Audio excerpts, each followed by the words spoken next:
ಬಸ್ಸಿನಡಿ ಸಿಲುಕಿದ ಬೈಕ್ ಸವಾರ, ಸ್ಥಳೀಯರು ಮತ್ತು ಪೊಲೀಸರಿಂದ ಸಿನಿಮೀಯ ರೀತಿಯಲ್ಲಿ ರಕ್ಷಣೆ. ಸಿಕಂದರಾಬಾದ್ನ ಜುಬಿಲಿ ಬಸ್ ನಿಲ್ದಾಣದ ಬಳಿ ಬುಧವಾರ ಮಧ್ಯಾಹ್ನ ಸಂಭವಿಸಿದ ಅಪಘಾತದಲ್ಲಿ ಟಿಜಿಎಸ್ಆರ್ಟಿಸಿ ಬಸ್ ಡಿಕ್ಕಿ ಹೊಡೆದ ಪರಿಣಾಮ ಶಿವಕುಮಾರ್ ಎಂಬ ಬೈಕ್ ಸವಾರ ಬಸ್ಸಿನ ಕೆಳಗೆ ಸಿಲುಕಿಕೊಂಡಿದ್ದಾರೆ. ವೇಗವಾಗಿ ಬಂದ ಬಸ್ ಬೈಕ್ಗೆ ಡಿಕ್ಕಿ ಹೊಡೆದಿದ್ದರಿಂದ ಶಿವ ಗಂಭೀರವಾಗಿ ಗಾಯಗೊಂಡಿದ್ದರು. ಅವರ ದೇಹದ ಅರ್ಧ ಭಾಗ ಬಸ್ಸಿನ ಕೆಳಗೆ ಸಿಲುಕಿದ್ದು, ಒಂದು ಕಾಲು ಬಸ್ಸಿನ ಚಕ್ರದ ಬಳಿ ನಜ್ಜುಗುಜ್ಜಾಗಿತ್ತು. ಸ್ಥಳದಲ್ಲಿದ್ದ ಜನಸಾಮಾನ್ಯರು ತಕ್ಷಣವೇ ಮಾರೇಡ್ಪಲ್ಲಿ ಸಂಚಾರ ಪೊಲೀಸರಿಗೆ ಮಾಹಿತಿ ನೀಡಿದ್ದು, ಪೊಲೀಸರು ಹಾಗೂ ಸ್ಥಳೀಯರು ಕೂಡಲೇ ರಕ್ಷಣಾ ಕಾರ್ಯಾಚರಣೆಗೆ ಇಳಿದರು. ಸಾರ್ವಜನಿಕರು ಮತ್ತು ಪೊಲೀಸರು ಒಗ್ಗೂಡಿ ಬಸ್ ಅನ್ನು ಭಾಗಶಃ ಎತ್ತುವ ಮೂಲಕ ಸಿಲುಕಿದ್ದ ಸವಾರ ಶಿವಕುಮಾರ್ ಅವರನ್ನು ಹೊರತೆಗೆಯುವಲ್ಲಿ ಯಶಸ್ವಿಯಾಗಿದ್ದಾರೆ. ರಕ್ಷಿಸಲ್ಪಟ್ಟ ಶಿವಕುಮಾರ್ ಅವರನ್ನು ತಕ್ಷಣವೇ ಹತ್ತಿರದ ಆಸ್ಪತ್ರೆಗೆ ಚಿಕಿತ್ಸೆಗಾಗಿ ಕಳುಹಿಸಿಕೊಡಲಾಗಿದೆ.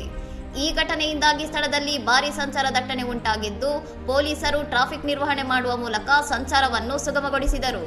ಇನ್ನಷ್ಟು ಸುದ್ದಿಗಳಿಗಾಗಿ ನೋಡ್ತಾ ಇರಿ ಸೌರಂ ಟಿವಿ.